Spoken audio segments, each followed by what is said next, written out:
Episode 17 of A Christmas Crisis. Christmas Eve Choices. It was Christmas Eve. Andrea and his friends, Hosie and Josh, were already planning how to make this celebration unforgettable in their own way. They decided to attend an all-night party together. At the party, there were several drinks available, but they were strictly alcoholic. Joel declined. He hardly drank alcohol. His father had been a drunkard, a man whose life was often marked by misery, and because of that, Joel had promised himself to stay clear of alcohol. When he explained this, Josh and Hosie found it amusing. It was the first time Joel had ever mentioned such a decision to them, and they assumed he wasn't serious. But just a sip of alcohol won't do any harm, Josh said lightly. Joel shook his head.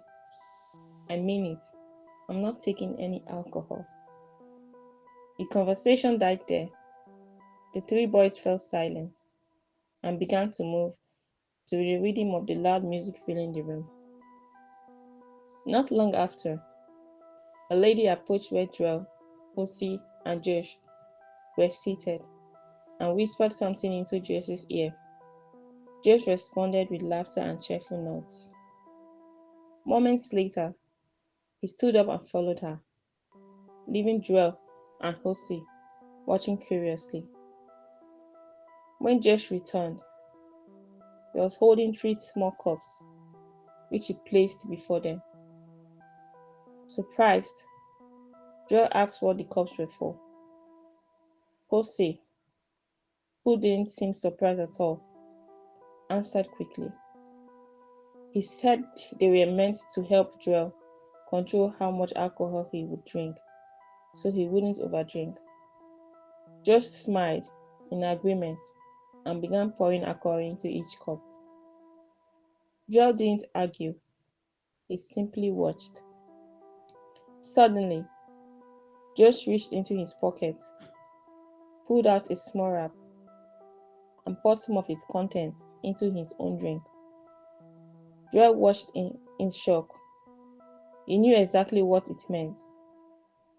Hosie, however, remained calm. Josh then moved towards Hosie's cup to add the substance, but Hosie declined at once and lifted his cup away. Josh said nothing and turned to Joel instead.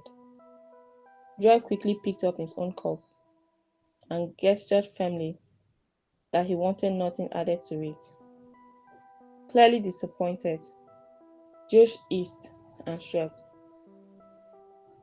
If you guys keep up with this archaic behavior, Josh complained, how are we supposed to have a blast this Christmas Eve? Hosie didn't respond. He quietly drank his alcohol. Joel, however, still hadn't touched his cup. He watched silently as Josh drank his own. Moments later, Joel's phone rang. When he answered it, he discovered it was his shop manager. The man sounded angry, complaining that the shop hadn't been locked properly. It's Christmas Eve. You know how robbery spikes around this time. I want you back here now. I'm already at the shop, the manager said. Joel stood up immediately and announced that he had to leave, abandoning the untouched cup of alcohol on the table. Josh hissed loudly in frustration. You're a waste of time. I thought you of all people understood what fun is once. Josh said.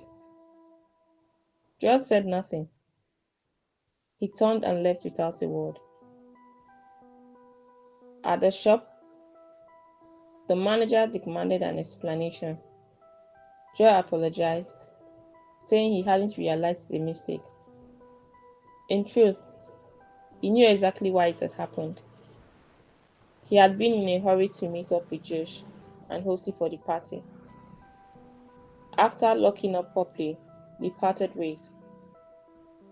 On his way home, Joel debated whether to return to the party or go straight home.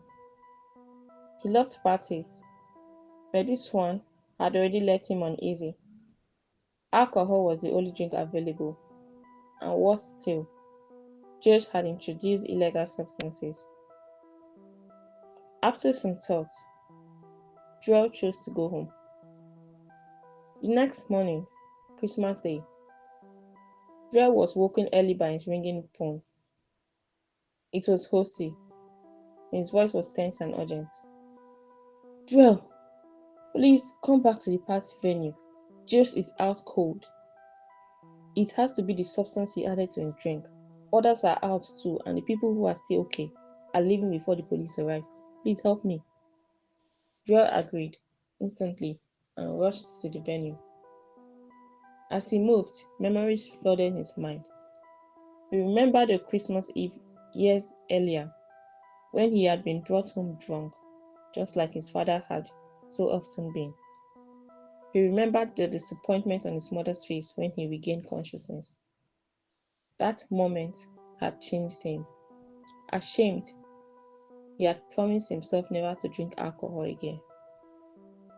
He remembered the book that said, even one sip of what you vowed to quit was the doorway back into the habit, because small sips never stay small. Joel was grateful he had refused the alcohol. At the party venue, Joel found Josh lying unconscious on the floor, with Hosie standing helplessly over him. What happened? Joel asked. Hosie shook his head. You already know the cause. Together, they rushed Josh to a nearby clinic. After several hours, Josh regained consciousness and was declared stable. As they walked back from the clinic, silence hung heavily among them until Josh finally spoke. Guys, I'm sorry for making you spend part of the Christmas at the clinic.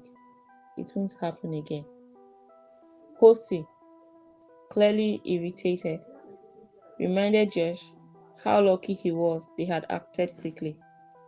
He repeated what the doctor had said, that things could have turned out much worse if Josh had arrived any later, considering the illegal substance and the amount of alcohol he had consumed.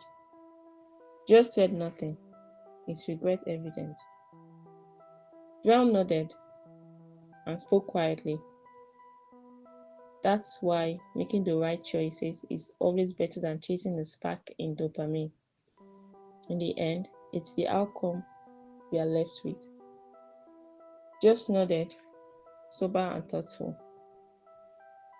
Hosie added, at least you understand now. Never take illegal substances, not even in your drink or anything you consume. You always claimed it was safer than taking it directly. Now, you've seen the results of what I kept warning you about. Josh didn't reply, but a faint, humbled smile crossed his face. Then Joel said, even if you ever choose to drink alcohol, it should be in a reasonable and healthy quantities. Protect your health. It's always the better decision. The three boys agreed. They parted ways, wishing one another a safe and healthy Christmas, filled with good choices and sound decisions. They laughed softly and headed home. That Christmas, Josh learned a lasting lesson about decisions and consequences, and he promised himself to protect his health so he could live to experience many more Christmases to come. Keep enjoying the episodes of A Christmas Crisis at achristmascrisis.wordpress.com.